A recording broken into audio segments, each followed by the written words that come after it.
Well,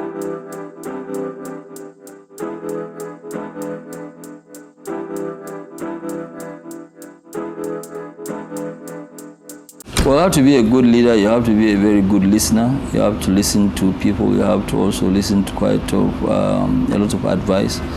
You have to make sure that it is not what you tell people to do. You have to, crack your brains and have quite a lot of what you call advice from your own team. It has to be a teamwork, because there's no way you can make it as a person without a good team.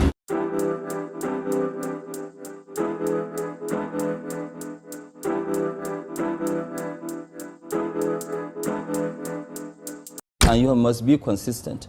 When you try a business and you start, you might have hiccups here and there, but it does not mean that that business is not going to work. There must be challenges. In fact, what I keep saying is that life without challenges is very, very boring. So if you have challenges, you just have to know how to work out or how to work around these challenges, and you will be successful once you are consistent. What business doesn't like is for you to try something, and then once you have one or two problems, now you want to change and move into another business. That doesn't work in business at all.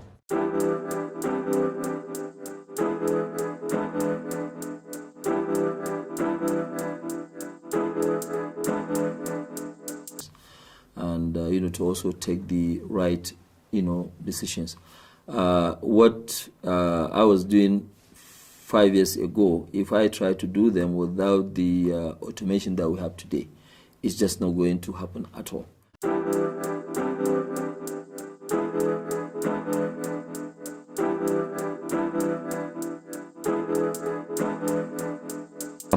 What you need to do is to be very, very focused as a person and be dedicated to whatever that you are doing. It is not really good for you to now go and try something, then after a month you just say, no, it doesn't work.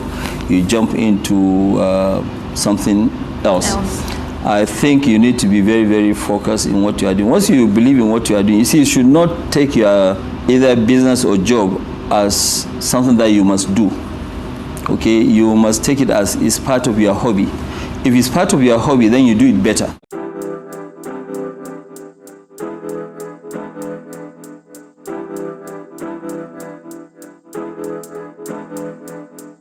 What is good today might not be good tomorrow. So you need to, look at it. If you have the means, there's nothing really like diversification.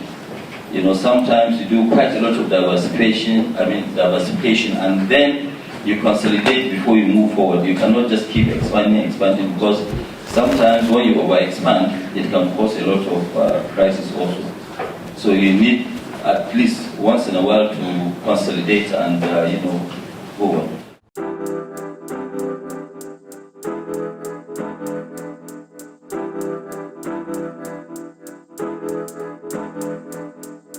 I remember one time I went to address a retreat of First Bank of Nigeria, and I was telling First Bank of Nigeria, this is where Dangote is going to be in the next 5 years. We are not really that big at the time that I went there to address them.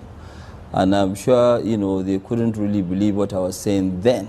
But I remember at a point, the MD said that, well, they are really shocked at how we actually been able to make it and also actualize our vision.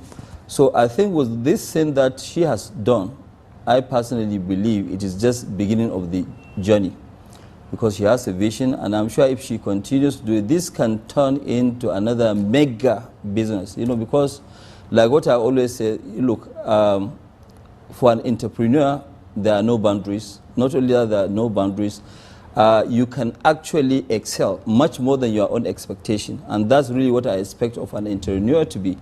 Not to just say, okay, fine, I have a vision, and only achieve that your vision. You need to have a vision and a mission so that you can actually actualize it and also excel. I had somebody who came to interview me one time, and I told him that, yes, 3, 4, 5 years ago, I never ever expected myself to be on the Forbes list. But right now, the vision that I have And also my own mission is actually to be on top of the line, not even where I am today. And that's really how, you know, a visionary person should be.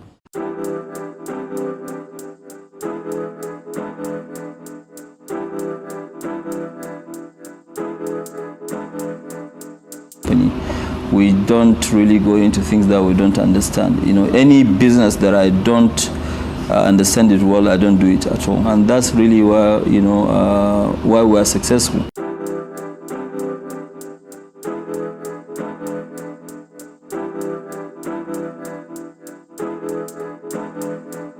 To be an entrepreneur and also to be a visionary person, you have to actually be very, very bold. You have to be ready to take calculated risk, not just any risk. You have to take a calculated risk, and you have to think big. If you think small, you will always remain small in life.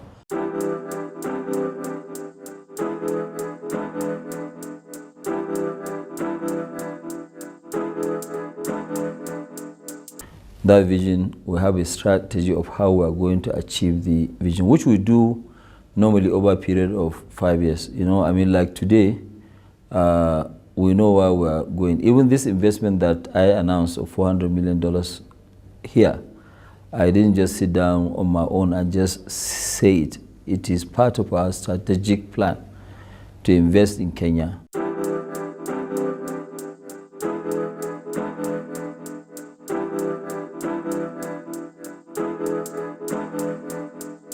Take quite a lot of risk, calculated risk. First of all, you have to make sure that you're honest. You must make sure that you don't destroy the name, you know, because your name is very important. That's the most valuable asset that you have going forward. Because if you don't have a good name, even the banks, doesn't matter how big you are, they're not going to touch you. True. At all. So you must make sure that you have a very, very good name. And number 3, you have to make sure that you say that, look, nothing is impossible. Once you say that, yes, nothing is impossible, it means that you can actually achieve that target.